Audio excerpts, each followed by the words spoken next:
lovely sounds you can get out of this 1964 Gibson F-25 Folksinger model.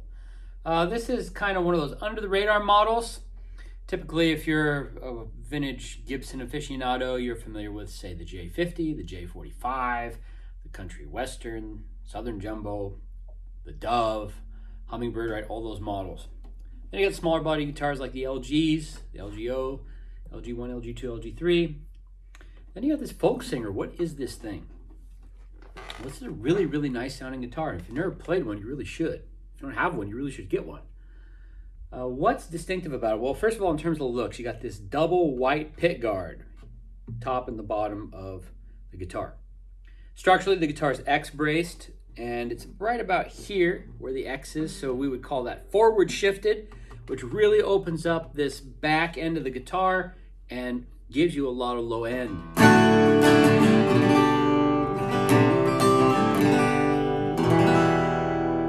So yeah, this guitar sounds much better in terms of being full and balanced than many J50s or 45s from the era, especially if they have the adjustable bridge.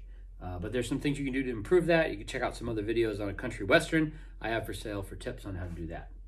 Other things that are unique about the guitar, it's got a wider neck on it. You can kind of see in the hand there, and the radius is also flatter. So we could say it's kind of like a classical guitar in terms of its radius and nut width, but it's not a classical guitar. It's supposed to be a Folksinger guitar. Kind of came out during the folk craze of the early 60s. The wider neck gives you a lot more space between your fingers. I actually really like it, especially for fingerstyle.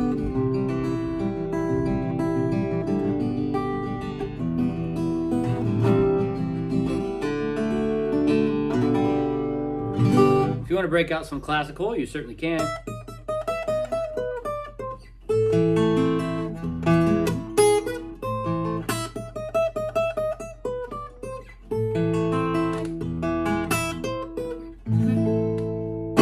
So there you go. Yeah, 1964, so it's got single line tuners still. That's one way you can tell if it's pre-65. Serial number starts with a 168, then 121, so that's clearly 64. There's no cracks, breaks, or repairs to the guitar. It's just got normal play wear to it. I mean, you can see a little bit here, and like in the pickguard area, there's normal finish checking and stuff. Back is pretty clean. There's no like major damage, just some finish checking and like light scratches. The back of the neck here has some marks and indentations where it looks like they used a capo, placed it on there and, hooked up the capo, left it in the case. A couple different spots. When you play, it's nothing you feel or that bothers you, at least doesn't me, so it's just cosmetic wear. Yeah, everything else on it's good. The neck angle is awesome, especially for a guitar this age. It doesn't need a neck reset. Hasn't had one, is not going to need one for a while. You got plenty of room on the saddle there if you down the road want to adjust it, but it doesn't need any adjustments right now. It's a really nice sounding Gibson acoustic. I've never had one of these in here before. This is my first one. I'm really impressed with it.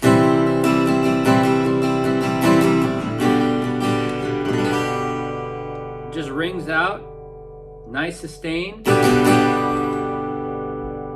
clear, distinct tones from the high E to the low E.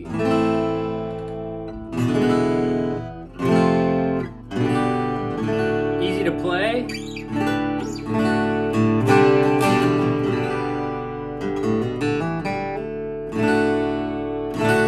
That's your 1964 Gibson F-25 Folksinger.